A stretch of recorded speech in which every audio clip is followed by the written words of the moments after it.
Hey, welcome back to the Dadvocacy podcast. I am Tristan King. And I'm Ryan Skaggs. You know, today we had topics and we really kind of wanted to do some things and chat about some stuff. But then we're sitting outside the studio, just kind of beatboxing. Not really, I can't do that. But we're going back and forth, you know, having fun. And we thought, why not? We're going to go free. We're going to have some talk and just kind of go, I guess. Yeah, so we are on episode 3, if you are joining us. So, want to thank everybody that's been giving us feedback over the first couple episodes too. It's been pretty awesome to hear how this is going and to know like why we do this. Like people are understanding it now. I know that when we kind of introduced this to our friends and stuff, there was some like, oh yeah, that sounds kind of cool. And then they listen and you get this like totally different dynamic of response, which to find that out as somebody that's sharing a story, puts some, I guess I don't want to say affirmation because I don't want to be affirmed on anything, but I would say like there's recognition that, you know, my story can make a difference. Dude, it's really nice knowing that, you know, people are taking something from this. It's not just us in here chatting and nobody cares. You know, we had really good positive, and they were affirmations, not our message, but that people are feeling that, yeah, I've been there. Yeah. Thanks for helping me. I mean, it got me, you know? And the stuff that we were hearing too was like, something was important that we didn't think was the crux of the story. Mm-hmm. And so there's like things that we touch on that like we've gotten responses on that have been like, oh, I didn't think about that somebody would take that and run with it. And so, you know, as we kind of take this journey with you in our stories and just sharing, you know, relevant topical stuff that dads and parents can use as far as sharing tools. I'm looking forward to what this can become. And the more feedback we get, the better we get. I think so. I mean, you know, we heard about someone's response to us and we're like, wow, maybe we should actually go down that rabbit hole also. And that's really what we want to do. So let's have some fun. Ryan, man, how was your, what's today? Tuesday? Yeah, today's a Tuesday. Man, how was your weekend? It was quiet, man. Celebrated a 5th birthday for my son. So that's got kind of exciting. And sorry as I adjust some things. Not myself, it was the microphone. Yep. So celebrated my son's 5th birthday. And we'll actually have a party this next weekend because he went to mom's last weekend. So it was nice and quiet. Got some housework done, got some laundry done, and yeah, pretty low key. That's totally awesome. How about yourself? Man, my weekend, what did I do? My weekend was actually it was low key. I had planned on going shooting at my best friend Dustin's house. That didn't go through. So we're going to plan it later on, you know, and it's not going to be a whole lot because obviously there's no ammo. Yeah. Like there's none. So it'll be just a couple shots, you know, just make sure that we still have it. Get the boys out, maybe work some cars. But yeah, I mean, really nothing big happened. My buddy, his dog had puppies. They are German Shepherd / a pity mix. Okay. So I don't know. It's like a loyal dog that gets zoomies. There you go. Mm-hmm. Yeah, all the time. But man, I was going through your Facebook. I was just being bored, having fun. Stalking me? Yeah, I was stalking you. I was looking at my mom and she was liking your stuff. Oh. And your mom seems like a very nice lady. She's so cool. So first, I'm going to touch on the light stuff. Nothing woke yet. If that gives you a hint. Yeah, okay. but something light. Actually, it's heavy, dude, man. In the gym. Because it's better than what's going on outside. Bench press today, dude. You missed the poop emoji there. I saw that. I wasn't sure if I should say the little happy poopy face there. Dude, your bench is insane. Yeah. And I'm sitting here, and this is the first time I think I've seen you in a t-shirt, like an actual short sleeve. Ladies, his triceps are popping. I said it that way for a reason. Please. No, dude, they are. I'm like, wow, man. You're a little swole man over there hanging out. Ladies, you don't know what you're missing with Ryan because he's an amazing dad. If you haven't seen his Halloween pictures or you haven't seen him post on Facebook. Macho Man Randy Savage? Dude, that was epic. Like, it was over the top. So to be honest, like Halloween, I'm a giant kid. Mm-hmm. Like, I'm sarcastic. And I do take a very serious note, I think, in this setting. But, yeah, I love to have fun. And Halloween is one of those days that, like, I've always, like, since high school, been on the end of crazy. And so I love seeing my kid enjoy it too. Well, he was Luigi. Yeah, he was Luigi, and so was his cousin. So that ended up being kind of interesting, which was cool. But no, I always err usually on the side of ridiculous. I think last year I was had one of those like inflatable ostrich costumes that like you can ride It looks like you're riding That's an amazing. ostrich. I actually wore that when I was doing insurance. Well, I still do, but when I was working where you work, I would go into all my clients' offices dressed up on Halloween, and I would actually give out candy to everybody. That's amazing. It was pretty awesome. It was awesome. And then Valentine's Day, I'd always dress up kind of take the Cupid route. And usually I can see that actually. I really I bring roses in to a lot of my referral partners and just try to be cheesy. I'm not cheesy, but I do it because I have fun. I really do. That's cool. And no, Halloween was it was a blast. Put a fire pit in the driveway, had a barbecue, had the tiki torches out and everything, and just handed out candy. Went and got some too. But dude, it looked cool. It looked like it was a blast. It was a ton of fun. Okay, so let's get woke. If you are our age and you don't know what woke is, it means you are awake. You politically see things in a different style. Although, depending on what side you swing on, you don't use the word woke. On one side, you use I am aware. I'm aware is what that means. Yeah, woke culture, I think, carries, regardless of the side of the political spectrum you're on, there's a negative connotation. Either you're a woke, Democrat, or woke Republican, or you can be a woke, I don't know, if you're a libertarian, I guess, but it's libertarian, I think, is a coined term for people that, there's two people that are libertarians. And I don't want to get into political. All right. No, we're not going to go there. It's all right. Yeah. So I'm going to say... I'll stop there. Yeah, I have my opinions and they're mine. So... But I'm going to say on this side, I mean, here's a better question for you. Are we dumbing down society? We're using woke, right? Yeah. So I feel like when my kid came home first and said it, I was like, what? What? Woke? Yeah, I'm right here, man. I got up out of bed this morning. I don't understand, right? Yeah. And obviously I'm a smart guy, so I got it real fast. You're enlightened, man. What are you talking about?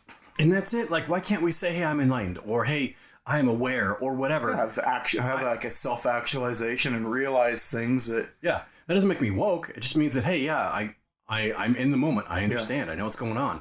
It's like when people say bye and they go, buh. You have that yet? Yeah. Anybody? I'm like, what? Stop. If you're doing that right now, stop doing it, everybody. Don't say buh. That's not bye. Say goodbye. Let me know that you care. I'm in it with you. Say goodbye. I'll talk to you later. Tell me you love me. I don't care if you want to say you love me. It's all good. Dude, I said it to a client on the phone one day. Oops. I've accidentally said it too. Love you. And they're like, what? I'm like, I'm an idiot. But yeah, I appreciate you. Yeah, it's better when they say it back, you know? Exactly. So let's talk about woke culture and Ryan. So he's taken a lead from the new urging of woke mandates and woman dates. He feels bad for people that are dealing with menopause. I'm going through menopause. Womanopause, meningitis and womangitis, mental disorders and woman-told disorders. I think that one's a real one. That one has to be. Really, it has to be, right? And he says, I think we should now require all restaurant staff, and this is before the meme came out, people. Let's remember that. Ryan's a trendsetter. This is way before. So I think we should now require all restaurant staff menus and womenus. And now I said it the right way, but if you spell it out, and I'll spell it for you because you really have to see it. Or at least know it. Yeah, I touched on it too. I recognized it as soon as I wrote it, but yeah. It's WOMANUS. I'm like 12 years old. I'm just going to pause for a second. We're men, we can't help it. Yeah, like I said, I'm also a giant kid, so you can make a fart joke and I'd probably laugh my head off right now. We have issues, yeah. But then you go in there like my sister, she laid down some straight fire. So, yeah, it's been fun. No, and I will touch just briefly to kind of take the serious angle because I think this opens the door to it. And it was something that we talked about. There are things going on in this world that we do not need to make our kids' issues to. Absolutely, and we can have our personal beliefs in things and have great values. Do I sound better now? I turned my microphone. Sorry. No, I think it sounds fine. Okay. And I think that we take what's going on in the world way too seriously sometimes. And I'm gonna try to stay Switzerland on this and kind of tiptoe around it. I'm gonna take a different angle because I have my personal beliefs on what happened over the last 4 years. Let's put it that way. Okay. I have my opinion on what happened in the last 3 months, and I have my opinion on what happened in the last week. Right? It doesn't matter what my reaction. What story is that telling to my kid? So if I have an opinion and everything is bad right now, what light do you think my kid is going to see the world in? Like, what lens do you think he's going to view it? There's a lot of good going on still. Mm-hmm. There's a lot of crap too. Like, let's be honest. Like, there is some absolute trash in this world. The kids don't see the news as much as they see our reactions. And, you know, it's it. And I've got to, like, you know, I'm guilty of it. And I'll be the first one to admit it. Like, I apologized to one of my friends that kind of got into a back and forth with on Thursday about things. And I called him a hypocrite. And, you know, I thought about it all weekend. And he hasn't responded yet. And I don't care if he does or not. But I needed to get it off my chest and be the man to, like, just say, hey, I was probably wrong for saying that. You know, I'm getting lost in all the chaos of what's going on outside. I mean, I think a lot of people are. And not stopping and taking a look and going, what can I do to cease the chaos within my household? And so, you know, we can have our opinions on, you know, whatever. And I'm not even going to mention names or political parties. I don't want to go there. What I want to approach is where your heart is, that's where your treasure is going to be. So if you're like holding all of this anger and angst and all this like uncertainty and fear, and I see all these ridiculous like conspiracies from both sides and everything, and we can, and some are true and some aren't, and like we can just like sit there and go back and forth on this all day long, and at the end of the day, it's not going to solve any issues for my kid right now who's sitting there looking at me going, my dad cares more about drama going on between people who have no idea who he is instead of what's going on, stability right here at home. No, I think that's an amazing bridge also, because 90% of these parents aren't on the TV. They're on their phones. Yeah. They're staring at their phone, and their kids there going, Mom, Dad, what's going on? And Mom and Dad wake up instantly and look at their phone and go, oh my gosh, what's happening now? And it drives their day, right? I mean, if you're doing it first thing in the morning, and I don't watch, we have a rule in the house, we won't watch the news. Yep. And one, because a 5-year-old doesn't grasp the level of some of this stuff, and people can judge me for this. I don't care, but this is how I'm going to raise my kid. I'm not going to let him be afraid of what's going on outside the door. Well, when did kids stop being kids? Yeah. I mean, when I was a kid, man, I don't remember thinking about any of this stuff, right? Yeah. Like at all. We were out playing too much. We were having too much fun. We need to remember that our children are not our own little sounding boards. If I'm having issues, I'm not going to talk to my kids, right? Yeah. That's absolutely. a big one, because my kid's going to take it up. And I'll bring it back to what you were talking about. Parents, don't bring your kids to any form of protest or any form of whatever that you feel like. It's not, we're not here indoctrinating our kids one way or the other. Let them live. You want to have life, and you want to have a huge result or a huge impact on your child. Going and yelling at other people to believe in what you want to believe, one way or the other, isn't going to help a kid as much as when you go to the grocery store and you're standing in line and you have a cart full of groceries and somebody behind you has one item. Let them in front of you. You know, if you're driving down the street and I'll use a story because it was one of the most impactful things I've ever gone through. It was last year on my son's birthday. Last year, there was a woman standing in the middle of Highway 95 wanting to commit suicide. She was trying to step in front of a semi-truck. And I stopped my vehicle. I was the first one to stop. And there was another individual that was right behind me, and we stopped and we blocked traffic on Highway 95. Like, I mean, we're like right by the freeway. You want to talk about making people angry? But I didn't care. There was a woman that was trying to end anything in front of my kid. Mm-hmm. And I don't think he realized, but the one thing he said to me, and it was like the most impactful thing, was like, Dad, she looks sad. And I'm like, she probably is really sad. Do you think we can try to cheer her up? And so I didn't get out of the car because I wanted to make sure that my kid was safe. So I had control in that situation. Mm-hmm. But I pulled over and I rolled down my window. I asked her, like, are you okay? And she just, goes off on her rant. And, if there's mental health chaos, I have no idea what's going on inside her head.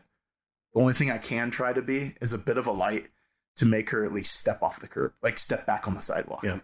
And, I told her, and, she's going off and I'm like, man, that sounds terrible. That sounds awful. I can't imagine what that's like. My son is in the back seat and she kind of peered down and, could see him through the windshield, and she started tearing up. And so I'm trying not to lose it too. Cause I'm like, okay, this could be this is a Jesus moment. Let's be real. And I was like, my son says that you look sad. You probably need somebody to talk to. And I was like, so here we are. I'm talking to you right now. But I was like, I'm not qualified to talk you through the rest of what you're going through. I'll hear you right now.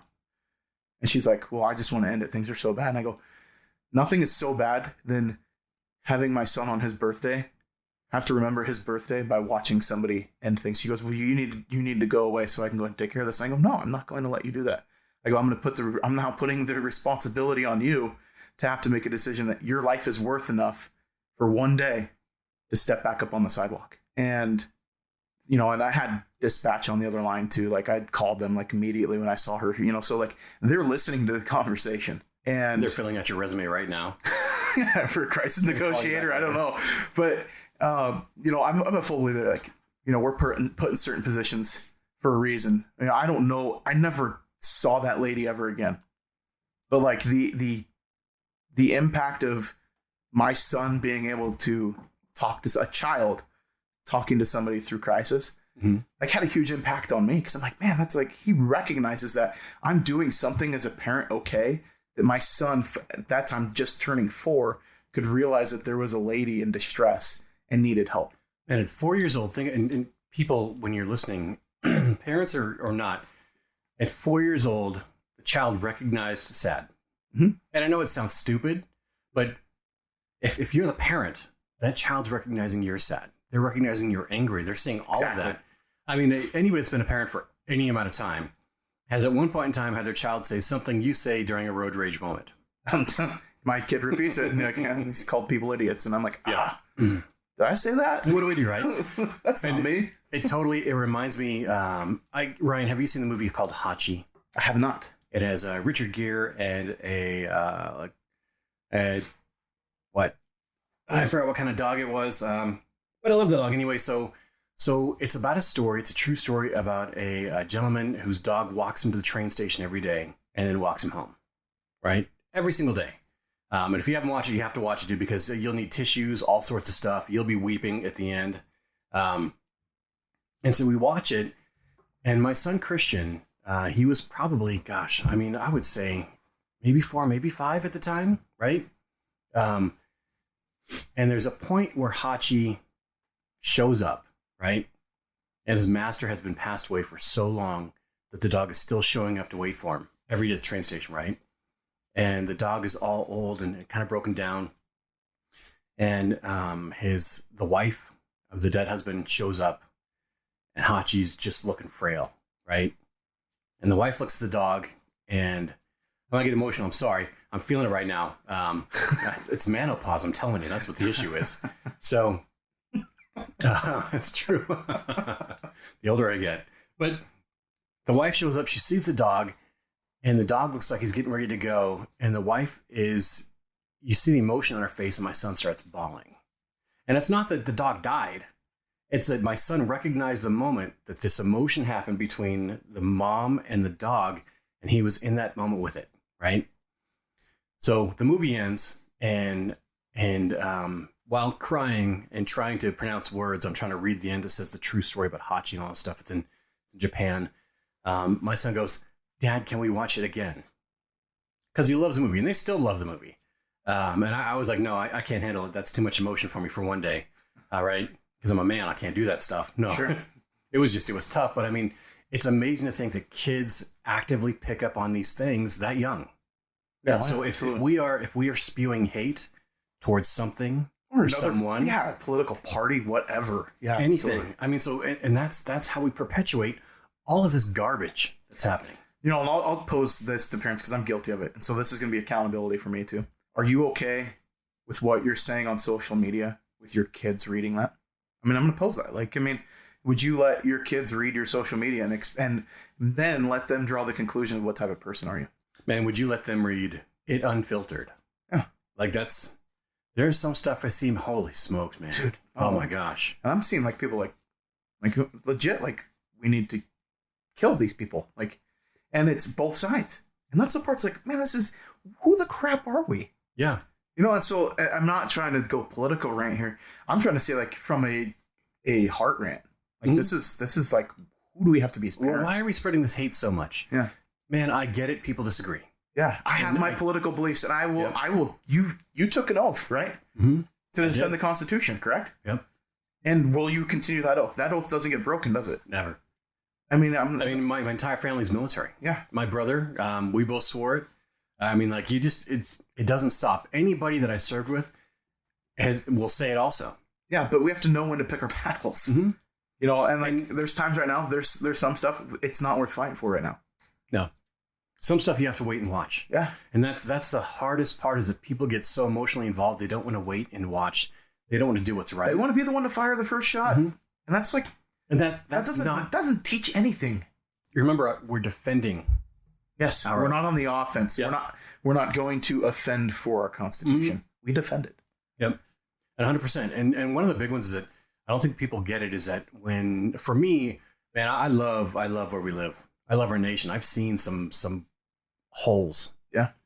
Most of the people that complain have never been out of the States. And if they have, they're vacationing in these beautiful areas. Oh yeah. But that's not the place. That's not what's really going on there, you know? It's like, oh, I've been to Mexico. It's like, oh, you've been to the Sandals Resort. Like, I mean, come on. Yeah. And I mean, even in Mexico City, there are parts of it that's just amazing. It's not a giant pit hole. There's a ton of money down there, right? But there's such a big discrepancy because of the way it's ran. Yeah. That only certain people get the money, and the rest of them are just, out in these little trash heaps. And that's awful to say, but it's true. Yeah. So when people talk about how awful it is here and how horrible it is, and they say about, how we discriminate and how it's perpetuated, and I'm like, man, I don't think you've been anywhere else or know the laws of any other country, because we are so far ahead of everything. It's not even funny. Well, like people, except for maybe Sweden. Yeah. and so I'm going to kind of end the portion of this rant, but like, I just want to say, like, I need to get that off my chest as parents. We need to be cognizant of what we're sharing.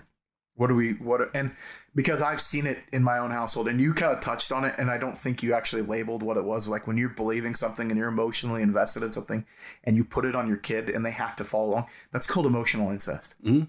And that is well, it's the same thing when parents make their son their best friend and they stop treating him like a son, or their daughter like their best friend. Now their daughter's involved in all of their crazy antics, and you're like, dude, you got to stop. Yeah.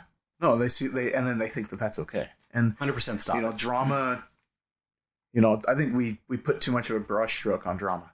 Yep. Because drama, I do think that has many layers to it. There can be mental illness that's included in that umbrella.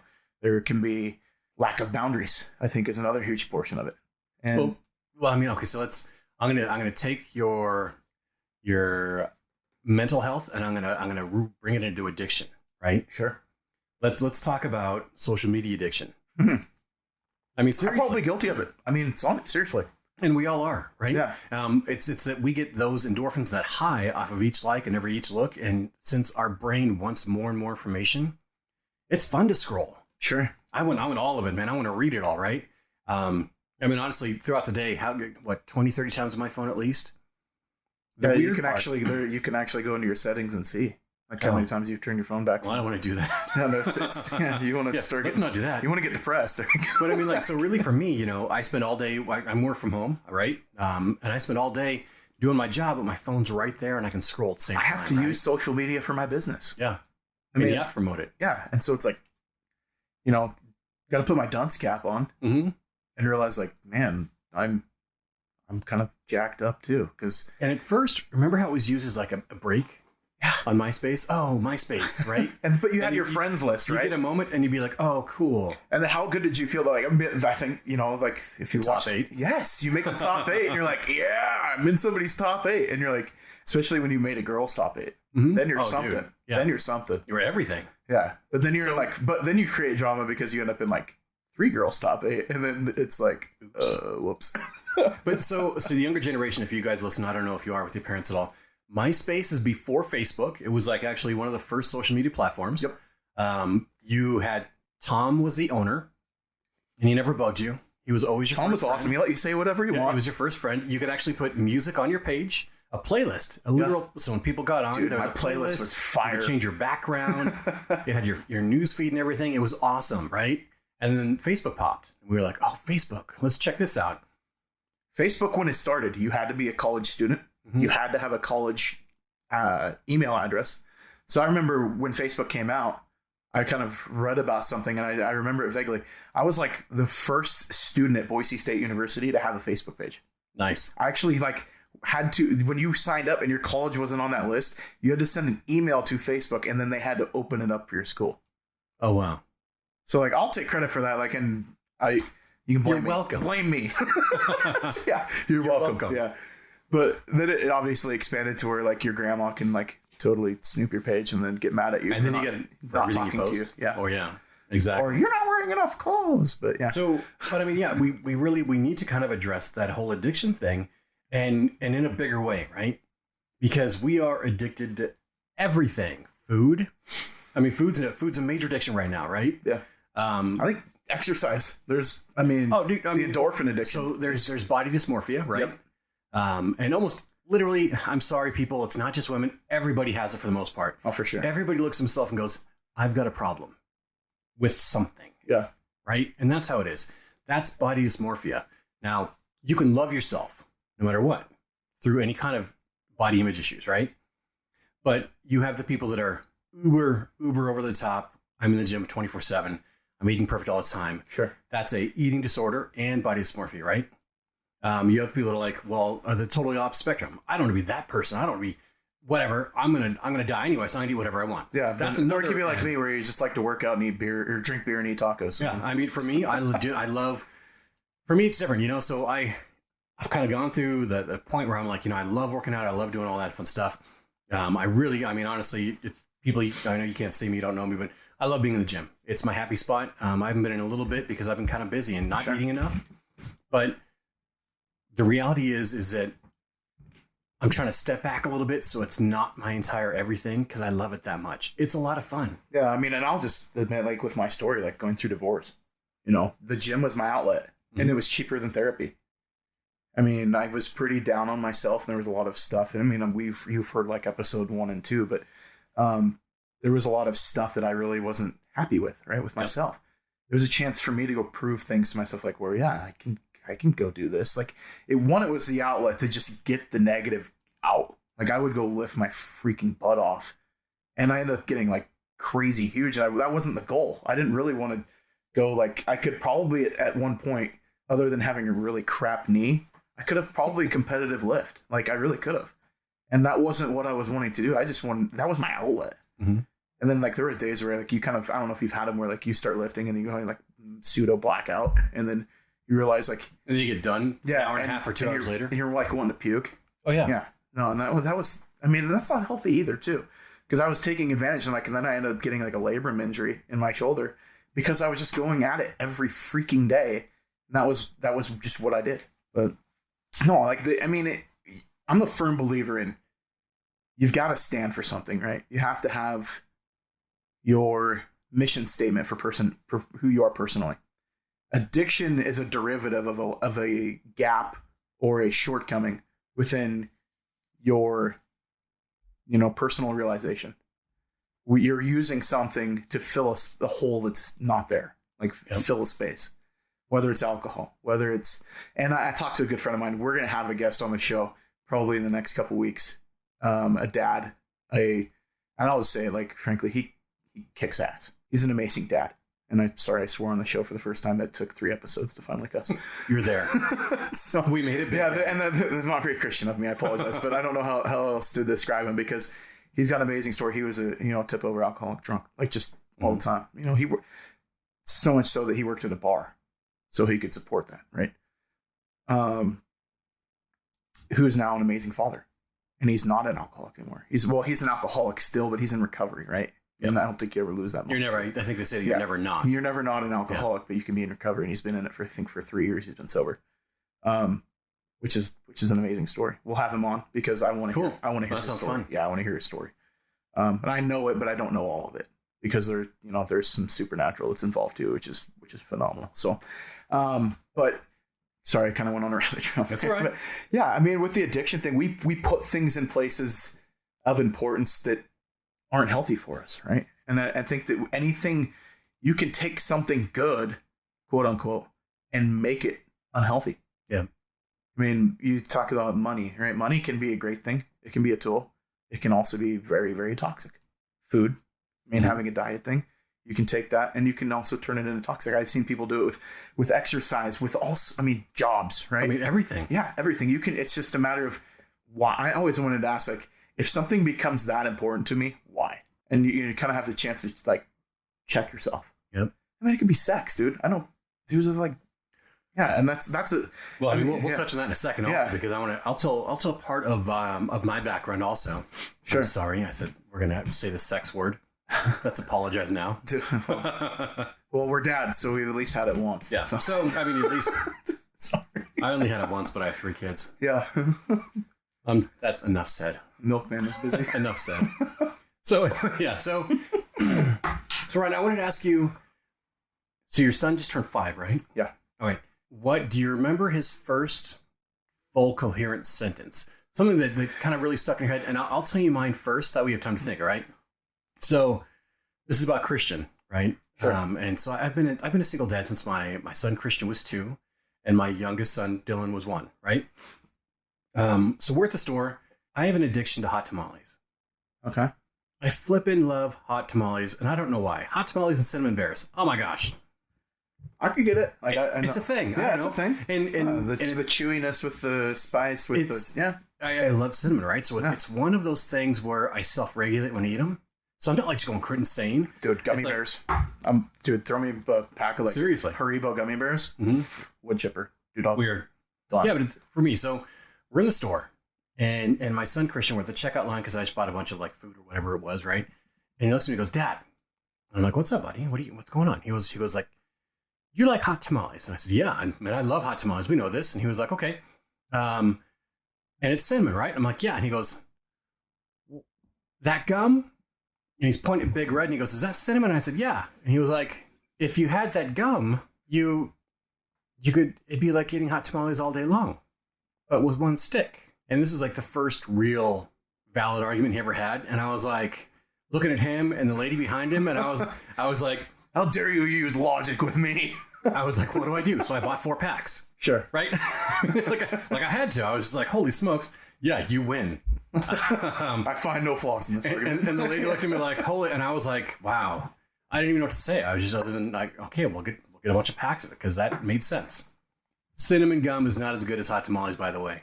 But it was amazing. So what do you have? I mean, anything there? For first sentence or first argument? Or yeah, something that actually worked. Oh man. I'm trying to think, because I'm really trying to find, because I took the approach with my son. We communicated a lot. Like, I mean, I treated him like, I still treat him this way, but like he understands more than he probably does. Mm-hmm. So I just talk to him like a normal adult. There's ways to help him understand things that I'll kind of like dumb down, obviously, but we should always talk to our kids like adults. We shouldn't ever use anything that's not that.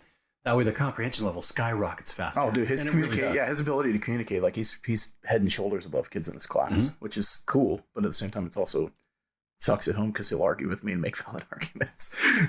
So it's like, yeah, like I mean, that's why I jokingly said to you, like, how dare you put logic into play? So let's flip it up because my sister, dude, has been bugging me ever since she heard part of the first podcast. Ryan, I'm going to need you to tell you your potty story. Okay. Not my personal one, but no. So I'll just kind of give you the background too, because my kid was like, oh, dude, he was so hard to potty train, like so hard, because he's stubborn and like the communication part, right? He would say, so yeah, maybe this is the first argument, right? Was he was giving me the validity of like why he didn't need to use the toilet was because I changed his diaper, so he doesn't need to. And I'm like, I'm tired of changing your diaper. Pee in the toilet. And it's kind of like, good argument. Yeah. And he's like, no. And so for me, I'm like, yes, of course. To where I have, you try everything from bribery to whatever. Mm-hmm. And his nanny that I had was amazing because she helped immensely too. So we finally got him going pee, but the big one was like number 2, right? It's, Dad, it's too messy. I don't like it. And, so I mean, like I pulled out a stop. It's got the special toilet seat that like folds down. So it sits in the middle. So he's like a big boy, doesn't have to feel ashamed to like do the deed. Right. And so I get him potty trained to where he's using the toilet and wanted to. He's a very smart kid, but he's also energetic, and his attention span sometimes is like, children. He's a boy. He's a boy, and he's a 5-year-old, and he's brilliant. So like his idea was one morning, I'm like, hey, go brush your teeth. Like, I'm going to help you get the toothpaste on. This is like first thing in the morning? This is first thing in the morning. Okay. So this is the potty story. Because this is like 2 months ago. Mm-hmm. So he's brushing his teeth and he's like, Dad, I got to pee. And I'm like, well, finish brushing your teeth and go. He's like, I got it. And then I hear, uh-oh. And if as a parent, if you ever hear, uh-oh. Yeah. Too much silence. Yeah. And then he goes, no, don't come in here. So the first thing you're going to do is go in, right? I open the door and there's liquid all over the floor. And I'm thinking like he tried washing his hands and got it everywhere. And I'm like, what's on the floor? He's like, I'll clean it up. I'm like, tell me what's on the floor. And so he's like, it's pee. I go, why is there pee on the floor? And he goes, I was brushing my teeth. And so I'm like, trying to connect the dots. I'm like, were you brushing your teeth while you're trying to pee? Yeah. I'm like, why? It's like, I had to go and I didn't want to stop brushing my teeth. Well, why waste time? Why waste time? Well, my child, when he brushes his teeth, is a full body brusher. So if you can imagine kind of like... He's like a wiggler? Yeah, he's a wiggler. I'm just going to think of the immediate one, like some way of comparing it. Like everybody saw the video of Donald Trump doing the dance thing where he's kind of like... Oh, yeah. Yeah. Mm-hmm. My child brushes his... I wish we were on video right now. I know, because my child... That'd be amazing. My child brushes his teeth that way, right? I would even actually... I have video of him like brushing his teeth because it's that funny. So imagine brushing your teeth. Yeah, brushing your teeth this way, but also peeing. Like, and he was in front of the toilet. Like, he wasn't, like, standing by the sink and trying to pee in the sink. Like, he got down off the stool and, like, went in front of the toilet trying to brush his teeth and pee at the same time. And no control there. No. It was everywhere. Yeah, like, turn him on vibrate and just kind of, like, like, were you paying attention? And he's like, well, I was worried about brushing my teeth. And, yeah, so it was kind of a comical, like, okay, like, I can't really get mad at this because, like, the logic there, like, holds water. Like when I read this on your Facebook, dude, I was blown away because I was like, I get it. It totally makes sense. Yeah, I didn't want to stop doing one thing and the other, so I had to like. Yeah. I was doing what I was asked. He was being efficient. I mean, that's seriously, that was excellent efficiency. Nice job. High five him. Your engineering and your thought process, though, needs some work. But so I'll tell you mine. And it's a long-standing joke in my house, which is horrible that it's a long-standing joke, but it is. So I get a cat named Ruby, right? I named her Ruby, I think. Yeah, I named her Ruby. I do remember because I got it from a friend, and I was like, nope, this name doesn't work. Named her Ruby. And she had her kitty litter box next to the toilet because I was like, I don't want to, I'm not a fan of the smells. Keep it out of the way, right? So one morning or one afternoon, I go to use the bathroom, and there is a extra large amount of liquid activity happening in the cat litter box. And I'm like... You had children at home at this point, correct? Of course, yep. Okay. I mean, it's my two boys, right? And maybe 5, 6, maybe somewhere around there, maybe a little older. Probably a little older. And it's like almost a drawn-in pattern, right? Obviously, it was from a higher level distance. The spray pattern was right. And so I sit the boys down and I go, dudes, who pissed in the cat litter box? Right? Especially if you start seeing letters. It's pretty easy to sell each other out. And they were like, Dad, it wasn't us. We didn't do it.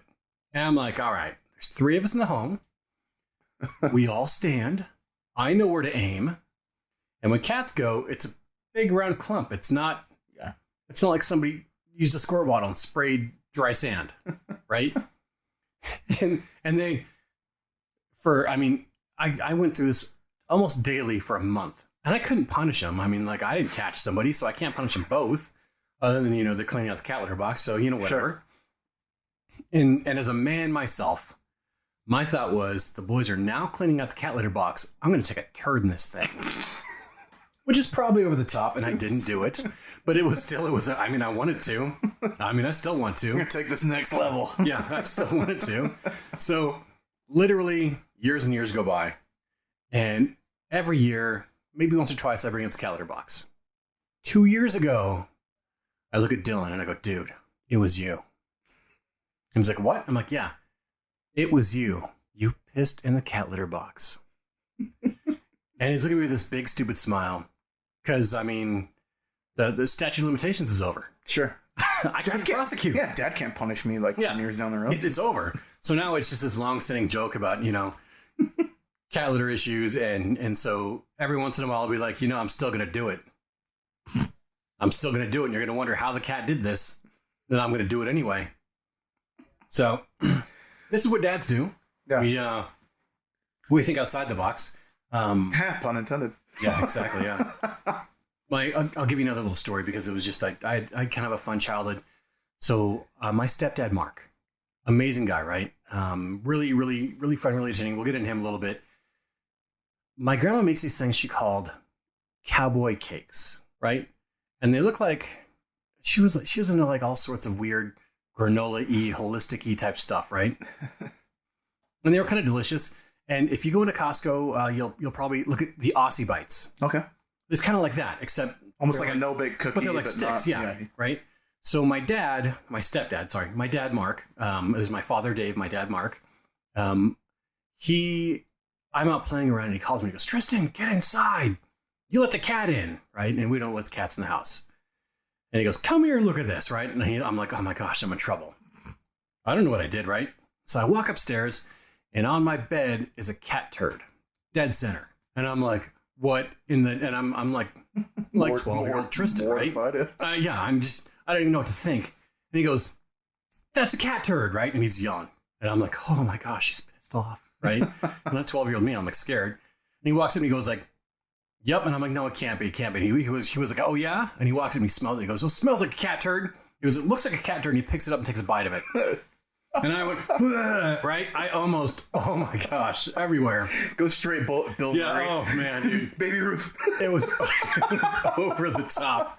I was dying. He starts laughing and hits the floor like freaking, we're rolling all over the place because it's hilarious. Sure. And later on he tells me it was grandma's little things. He just moistened it up a little bit and formed a cat poop. God, that's funny. Yeah, but that's how dads do it. This is how we parent. And it's because we're giant children. Sure. Oh, but we're still adults. Yeah. We're still adults, I promise. Yeah. I think that's the glory of being a dad. Mm-hmm. I think part of it is that we get to have, and I don't know what it's like to be, we get to have those moments with our kids. I think we get a little bit more freedom to, or that we just do it. I think we don't ask for permission. Right? I mean, because if my mom, I'm sure my mom has some great stories about how she screwed with us also that I can't remember. I don't know. Are moms more serious? Is that a thing? Yeah, I don't know. Because I remember laughing at my mom more than I laughed at my dad. Mm-hmm. But I think that, like, as far as I don't know. Right? Like, yeah. Because I'm, like, thinking about it now. I'm like, yeah, we kind of, like, poked fun at my mom a little bit more. Ladies, if you're listening, can you please chime in on the podcast to let us know? Yeah, Dadvocacy.podcast on Instagram. Go in there, like, throw down a comment or something. Let us know. We'll put it up because... tell us your fun stories. Yeah, no, message us, please, and give us some feedback, please. Because I love my mom, but like, I think it's because she's so like sweet and innocent. It made it easier sometimes when she would say something that was like more on the risque side. It threw us for a loop. We're like, what? Like, so my mom had like 7 siblings, 7 or 9. I don't know. Back then they just popped them out like pups. Sure, they had litters. They didn't really have, we had a child. Yeah, well, we had to have kids because a lot of like my dad has 3 siblings, and my grandma's family, like a bunch of kids. My mom's like 3. So yeah, I mean, I think that they had litters. Yeah, it's amazing. Just to get more accomplished, I think there's a lot more chores to do. Yeah, thought process behind it, less automation. So I'm going to interrupt. I'm sorry. No, you're fine. But I'm going to interrupt you. You mentioned something very poignant in your story. You have a dad and you have a father. Yep. This is going to be my opportunity to jump in. All right, dude. We're going to get real now? We're going to get real. Okay, we'll get real. So you are a child of a single parent household. Yes. Correct? Yep. You are a dad in a single parent household. Yes. How much pressure is there on you to not replicate what you went through? So while we were talking outside, I was going to ask you about, fears of being a dad, right? Sure. I don't want to go too deep because we don't have enough time. Obviously. We can go a little bit longer today. Yeah, but I don't want to go super deep into it. But I'm wanting people to kind of hear your story because I love the aspect of what you can bring to the table. Yeah. So from what I know, obviously I was a kid, right? My mom left my dad when I was 2, from Florida to Oregon, right? I know a lot of stuff I didn't know when I was a child. Now that I'm an adult, because my mom will speak frankly about it, and because I went to reality, right? It doesn't mean I don't love my father, right? Because inherently I love my father, and I mean, to be real, dude, I still have dreams that I'm with him and we're hanging out, and he just looks over and says, "I'm proud of you," and I cry. I mean, that's the hard part, right? Yeah. When you grow up without a dad, man, it cuts. So growing up as a child, my dad was in the Navy. He was he's a lifer for the most part. He retired recently, or maybe in the past 5 years. I don't know. Don't ask me time frames. I told you I'm really bad at those. No, it's just the story that I want to hear. So, man, I had a lot of birthdays, a lot of Christmases where you just forgot. Just nothing. Sure. It was my brother, my sister, my mom, and I. And my mom's a single parent, right? So she was working 2 or 3 jobs all at once. And so she would make excuses. And you know what?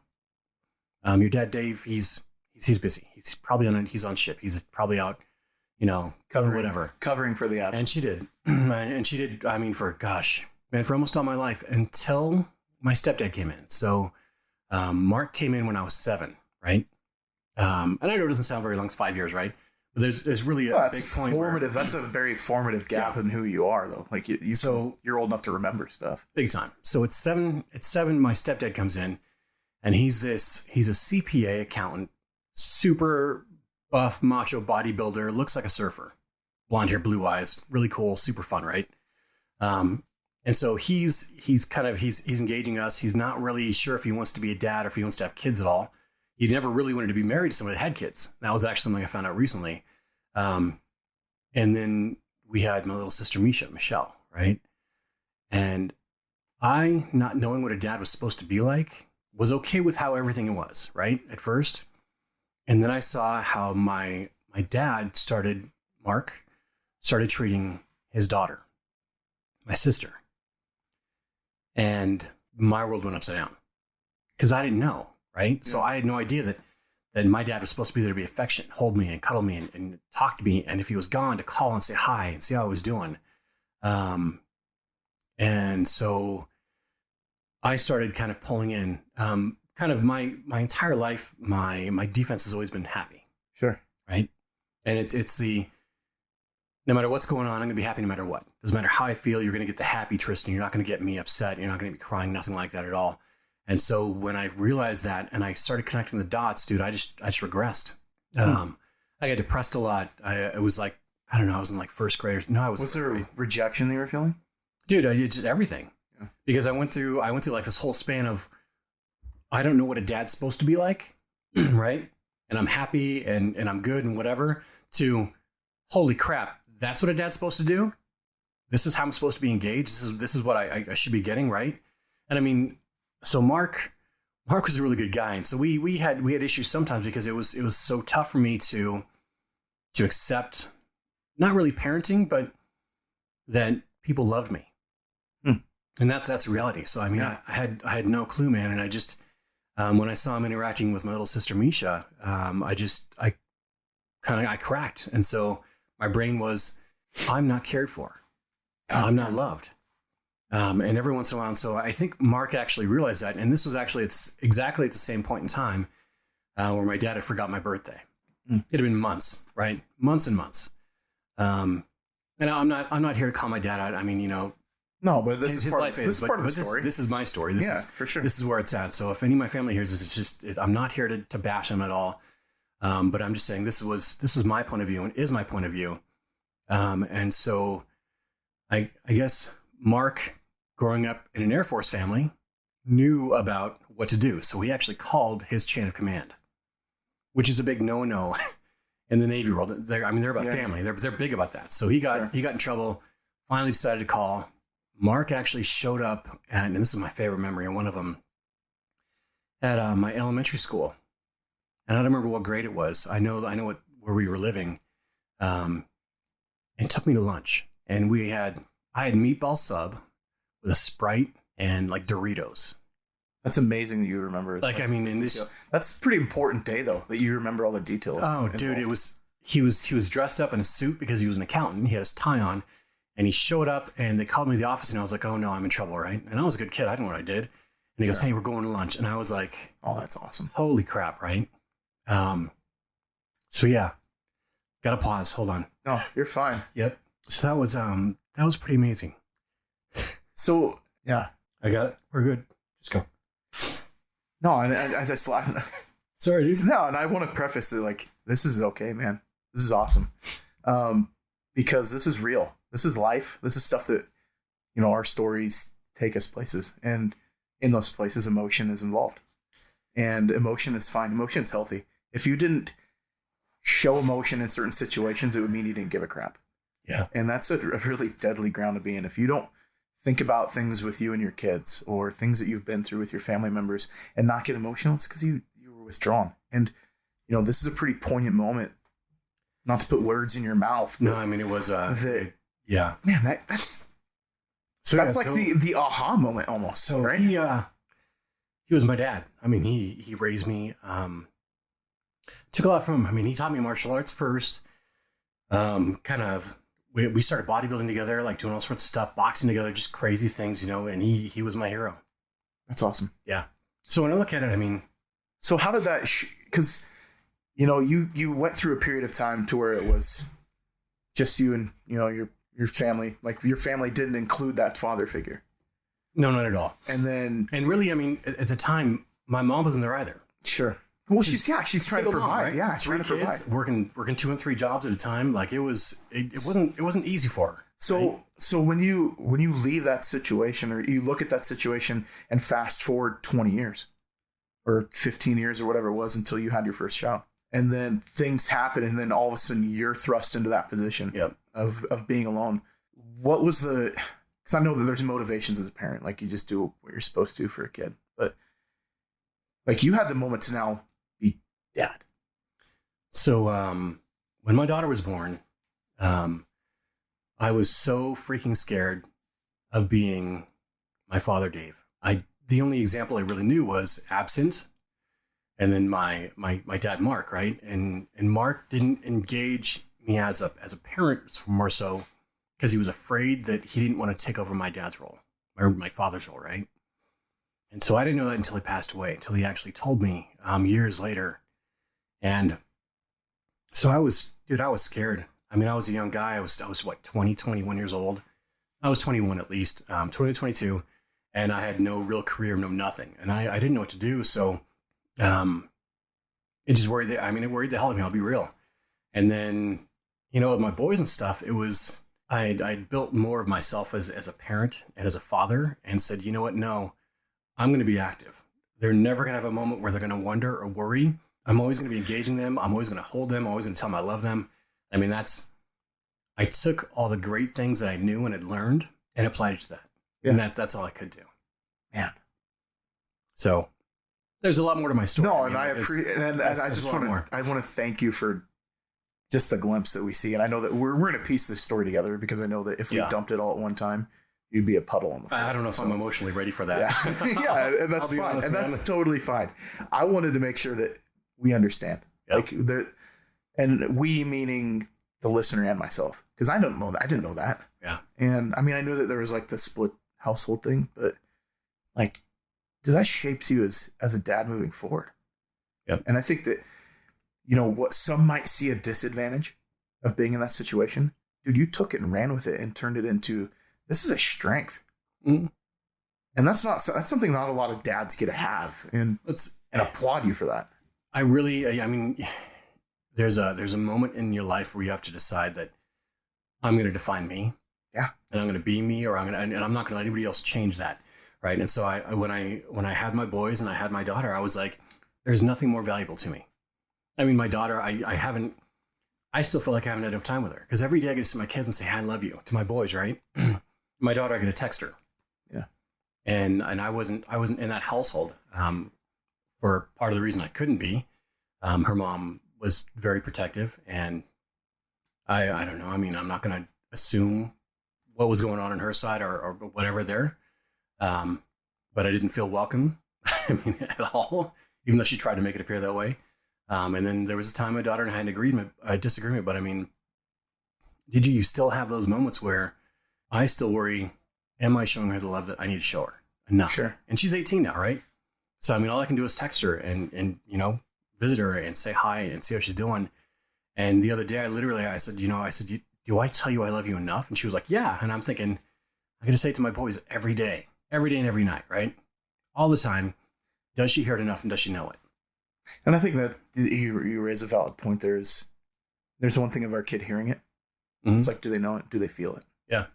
And, we touched on it a while back about like being able to show emotion with our kid, and it's okay to say I love you. And like how my family, like I grew up in that environment where you don't leave a conversation without saying I love you. Exactly. Even when you're mad, like you can be in a disagreement and just say like, and I think that we get in the passive aggressive things when you're like really, I love you, but you start putting stipulations on it, and which is stupid. Yep. I mean, there should never be a but after that. Yeah. No, Ever. I love you. Yeah. And you're being a jackass. Well, I mean, since love is a total choice. Absolutely. I'm going to love you through being a jackass. Yeah. And you can be whatever you want, but I'm going to choose to love you. Yeah. That's what people miss. And sometimes, love shows its way in discipline, right? It shows its way in boundaries and everything else.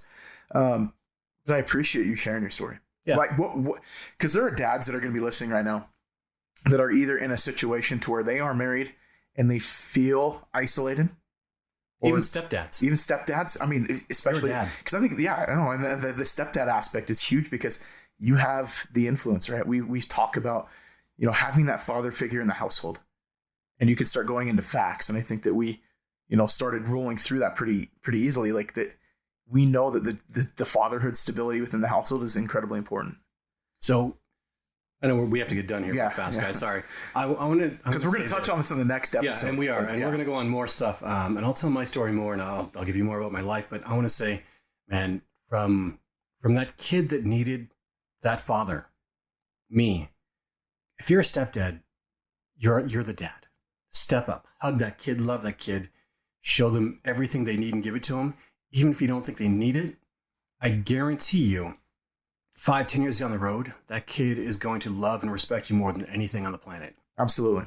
Don't give up on him. We're going to continue this conversation on our Instagram page. Follow dadvocacy.podcast. I want to thank you for joining us for episode 3. I got a little emotional. Which is totally awesome. I'm totally okay with that. Episode 4, we'll see what happens. Episode 4. So this is brought to you by Speak Coeur d'Alene, speakpodcasting.com. So if you want more information to even have a podcast of your own, head on over to the website, speakpodcasting.com. Follow us there. You can find us on now Spotify, SoundCloud, iTunes, Apple Podcast Network, and then also speakpodcasting.com. So once again, I'm Ryan Skaggs. And I'm Tristan King. And check our the bio in there, and we'll be talking to you next time. Yeah, we will see you in our next episode. Thank you for joining us.